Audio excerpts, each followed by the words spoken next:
مساء الفل والسعادة. أهلا بيكم في حلقة جديدة من نجمة وبرج. النهاردة يوم مميز مع توقعات الأبراج ليوم السبت 1 فبراير. يوم مليان طاقة وحركة وقرارات جديدة. انتوا جاهزين؟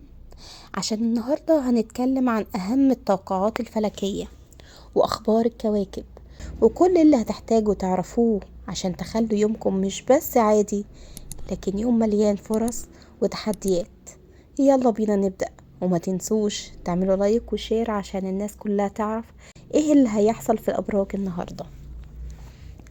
وقبل ما نبدأ في الأبراج خليني أقول لكم شوية أخبار فلكية عن النهاردة القمر في برج الحمل، البرج الناري اللي دايما بيعشق الحركة والمغامرة. ده معناه ان النهاردة يوم مليان طاقة وحيوية. كل الأبراج هتحس بطاقة جديدة للتغيير والانطلاق.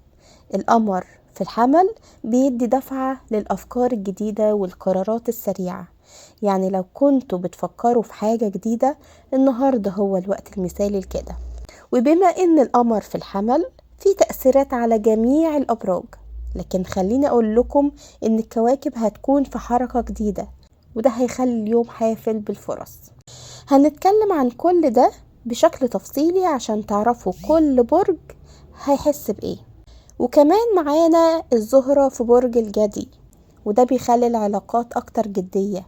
يعني النهاردة يوم مناسب لتحديد المسار في علاقتكم العاطفية أو حتى في شراكتكم المهنية. يلا نبدأ بأول برج وهو برج الحمل. طبعا بما ان القمر في برجكم يا حمل، النهاردة اكيد يومكم هتحسوا بطاقة عالية جدا، وده مش يوم للراحة خالص عشان انتوا هتكونوا دايما في حالة حركة. في الشغل النهاردة هتحسوا انكم قادرين تتعاملوا مع اي تحدي بيظهر قدامكم. فرصة كويسة لو كان عندكم مشروع مهم.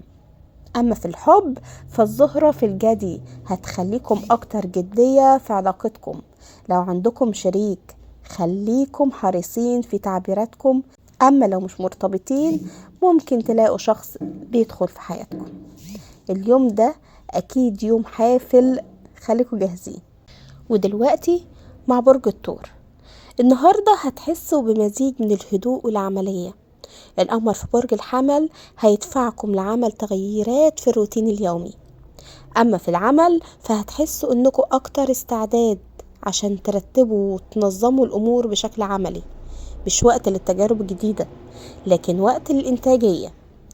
في الحب الزهرة في الجدي ده بيدعم الاستقرار، فلو عندك شريك النهاردة يوم مناسب لإعادة النظر في العلاقة.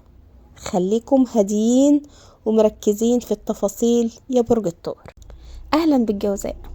النهاردة مع وجود القمر في الحمل هتحسوا ان الطاقة حواليكم عالية جدا، لكن خليكم حذرين لانكم هتكونوا اكتر عاطفية من المعتاد. في العمل لازم تنتبهوا للافكار الجديدة اللي هتخطر لكم. الوقت مناسب لتطوير خطط جديدة. اما في الحب فالزهرة في الجدي وده بيدعم الاستقرار، لكن لو مش مرتبطين بقى ممكن تلاقوا فرصة جديدة للتعرف على شخص جديد. برج الجوزاء النهاردة عندكم فرصة للانطلاق. برج السرطان. النهاردة القمر في برج الحمل هيخليكم متحمسين للمستقبل يا سرطان، لكن خليكم حذرين ومتتسرعوش في القرارات. في العمل النهاردة عندكم فرصة لإظهار مهارتكم، لكن خليكم حريصين على التفاصيل. في الحب الزهرة في الجدي وده بيدعم العلاقات العاطفية الجادة، فلو عندكم شريك اليوم ده مناسب لإعادة النظر في العلاقة. برج السرطان خليكم هاديين واعتنوا بمشاعركم شوية. اهو النهاردة مع الأسد الطاقة عالية جدا يا أسد، وانتم مش ناس بتحبوا تبقوا بعيد عن الأضواء. القمر في برج الحمل ده هيدفعكم للظهور والتميز. في العمل هتحسوا بالحاجة للقيادة. لو كان عندكم فرصة للظهور في عمل جماعي استغلوا الفرصة دي. أما في الحب يا أسد الزهرة في الجدي وده بيدعم طبعا الاستقرار، لكن خليكم حذرين من التسرع في قراراتكم العاطفية. الأسد، خليكم جاهزين وعيشوا اليوم النهاردة. دلوقتي بقى مع برج العذراء. النهاردة القمر في برج الحمل، ده بيدفعكم للتفكير في تفاصيل مهمة جدا خصوصا في عملكم. أما في العمل فالنهاردة يا عذراء هتحسوا إن في فرص لإعادة ترتيب أولوياتكم وتحقيق إنجازات. أما في الحب يا عذراء فالزهرة في الجدي، ده هيخليكوا أكتر قدرة على توجيه مشاعركم بشكل عملي. يا عذراء اليوم ده مناسب لإنجاز حاجات مهمة. إيه الأخبار يا ميزان؟ النهاردة القمر في برج الحمل، ده بيديكوا طاقة للتفاعل مع الآخرين. في العمل يا ميزان النهاردة هتكونوا قادرين على اتخاذ قرارات سريعة وحاسمة. أما في الحب يا ميزان فالزهرة في الجدي، وده بيدعم الاستقرار. خليكم صريحين في علاقتكم. برج الميزان النهاردة ده ممكن يكون نقطة تحول لبرجك. انتوا دايما جاهزين للتحديات يا برج العقرب، صح؟ النهاردة القمر في برج الحمل، ده بيديكم طاقة عالية جدا، ويمكن تحسوا بالحماس عشان تقوموا بمشروع مهم أو تغيير جريء. في العمل لو كنتوا في وسط فريق أو بتديروا مشروع، الطاقة دي هتخليكوا أكتر قدرة على اتخاذ قرارات سريعة وحاسمة. أما في الحب يا عقرب مفيش حاجات نص نص يا عقرب. النهاردة حاسس إنك حابب تاخد خطوة جدية في علاقتك. خلي بالك من الاندفاع الزايد يا عقرب، والنهاردة عندك الطاقة عالية. خليكوا جاهزين.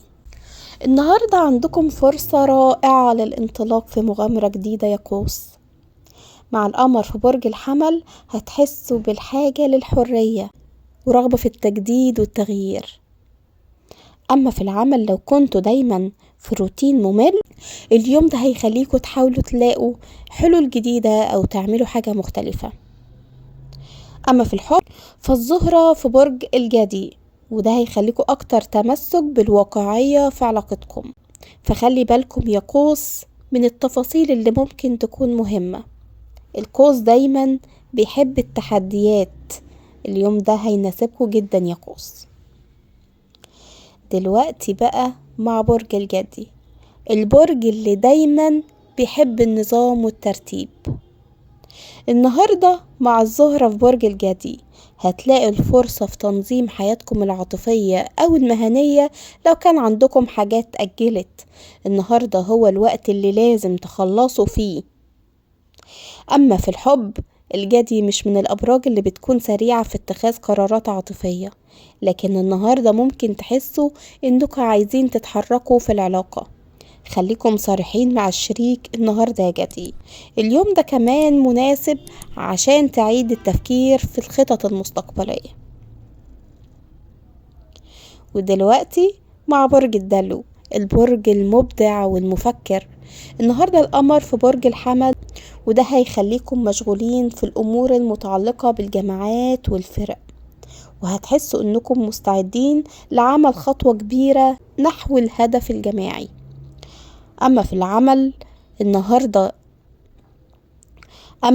النهاردة يا دلو، اليوم مناسب للتعاون مع الآخرين ومشاركة الأفكار.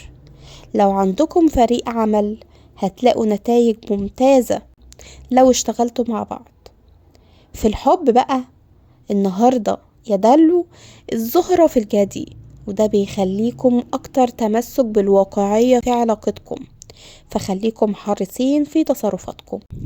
الدلو دايما عنده أفكار جديدة، فاستفيدوا من الفرص النهاردة يا دلو. وأخيرا مع برج الحوت، البرج الحساس والعاطفي. النهاردة القمر في برج الحمل، وده هيخليكوا تتحمسوا لأفكار جديدة، لكن خليكم هاديين شوية قبل ما تقرروا أي حاجة. الطاقة اللي عندكم ممكن تكون شديدة، فخليكم حريصين.